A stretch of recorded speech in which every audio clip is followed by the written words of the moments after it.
Hi guys, welcome back to the channel. My name's Jason and I am your watch guy today. Today I am reviewing a watch that we've already seen. Yeah. So last year you may remember, or earlier in the year maybe, I don't have the best grasp on time, I reviewed Millar Watches Scuba Diver. Absolutely fantastic watch. However, it just had one small issue for me, and that was the finishing.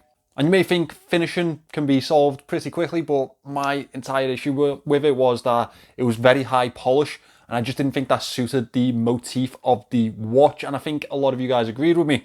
So what Liam at Millar did was take the watch back in, completely refinish the casing, and he has re-released it in a new matted effect, and it's beautiful. It really is. This was a subject of a Kickstarter.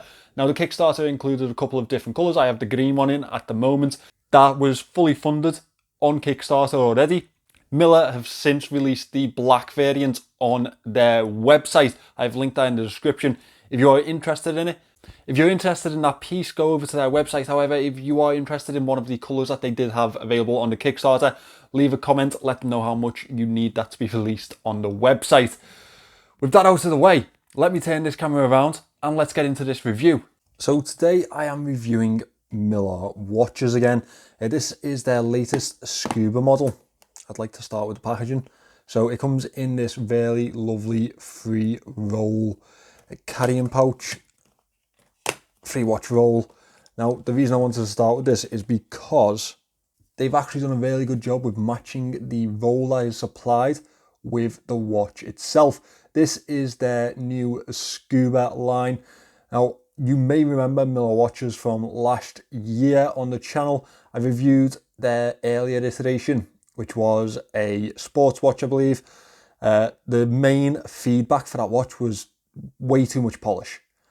And to be fair to Millar, to Liam at Millar, he listened and he came back with this. And honestly, I think this is probably one of the most improved pieces that I have seen from a micro brand. Now, Millar watches are a UK-based micro brand. They are British. However, they power their watches with the Swiss SW200 movement, which we all know is a massive win for a micro brand. That being said, they also pack a punch on the value market. This model comes in at £499 on their website at the moment. At the moment, they only have the black variant available. The other colours will be coming soon. This was the subject of a Kickstarter. Liam got his full funding out of that, and as you'd expect, these will be going to the website very shortly. Well, hopefully quite shortly, because I can't wait to see these hit the market. So it's powered by the SW200. That's a Swiss high beat movement, 28,800 beats per hour, 38-hour power reserve, and it does produce that really lovely sweeping motion on the second hand. This one's a little bit chunkier than the last version that Millar offered, and it is 43.4 millimeters in diameter, 13.3 millimeters thick. Lug to lug, it is 50 millimeters, and the lugs are 20 millimeters wide, which means you will be able to fit all of your favorite bands onto this one, or your favorite 20 millimeter bands.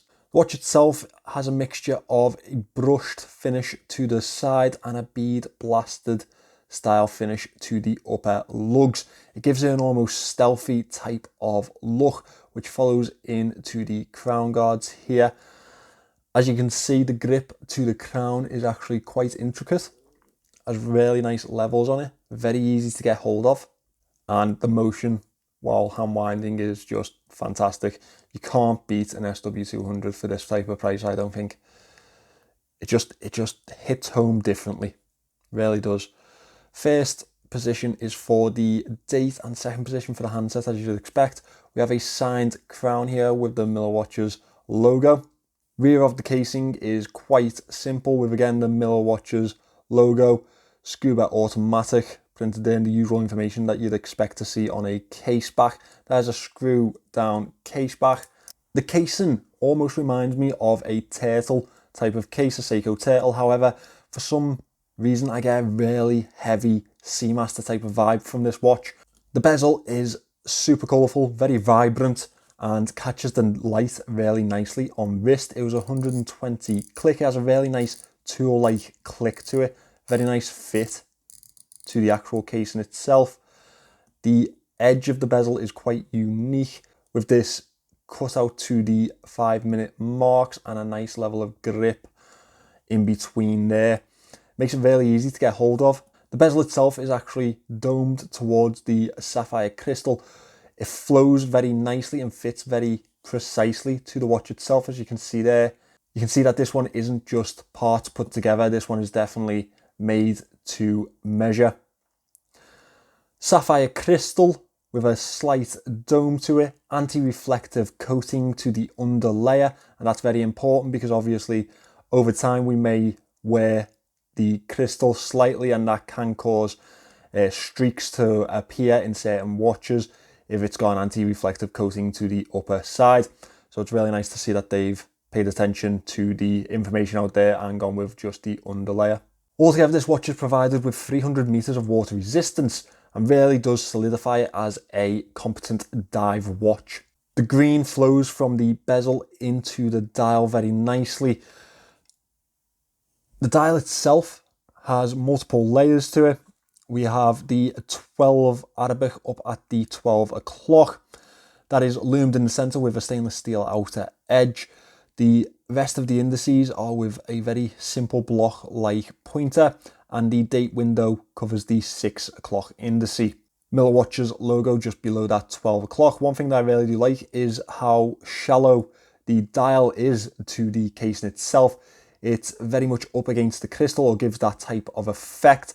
Makes it very legible and also gives it a really nice aesthetic whilst on wrist.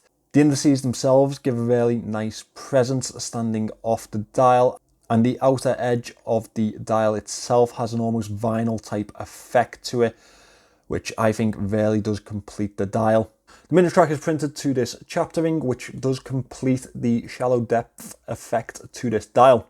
We have a Seamaster style handset to this watch, which really does solidify that Seamaster feel for me.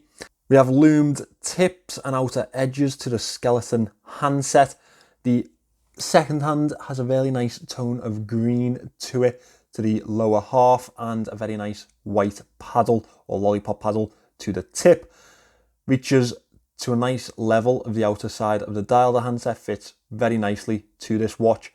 As I said before, you can tell that this is made to measure. It's not just parts put together. It's very well thought out and very well made also. Now it is loomed. The dial and the bezel, in fact, are loomed. So let me get these lights out and let me show you the loom shot on this one. There is genuinely not a downside to this loom signature at all.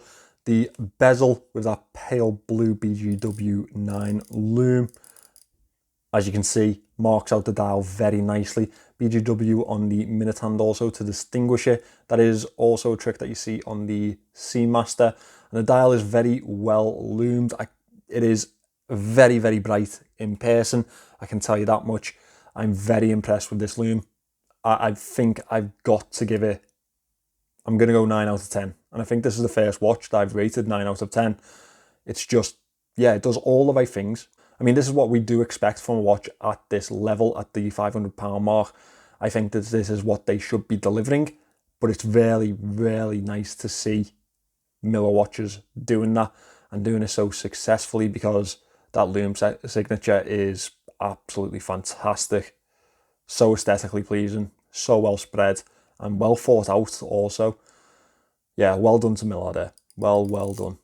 So as we move from the head of the watch itself down to the bracelet, you can see that we do actually have a mixture of finishing here, but not the most obvious one that you would think of. You know, it's not a brushed against polished finish. We have a brushed finish through the center of the links.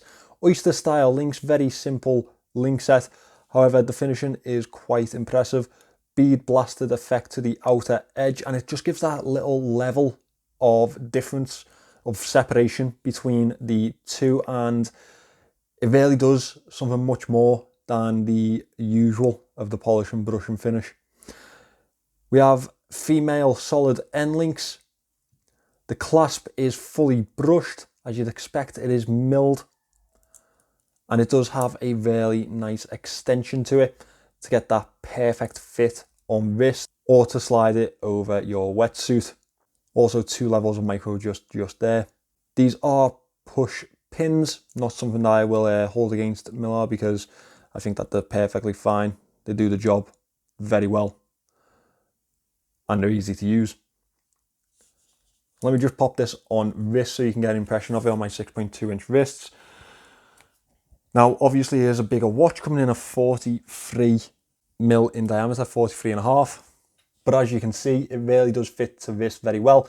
And we owe that to the shorter effect of the lug to lug distance and how compact those lugs really do become towards the bracelet.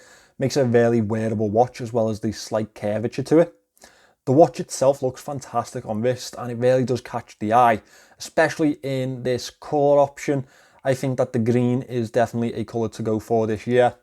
I think that it really suits a lot of watches, and a lot of manufacturers are really going for that more colourful, vibrant green look.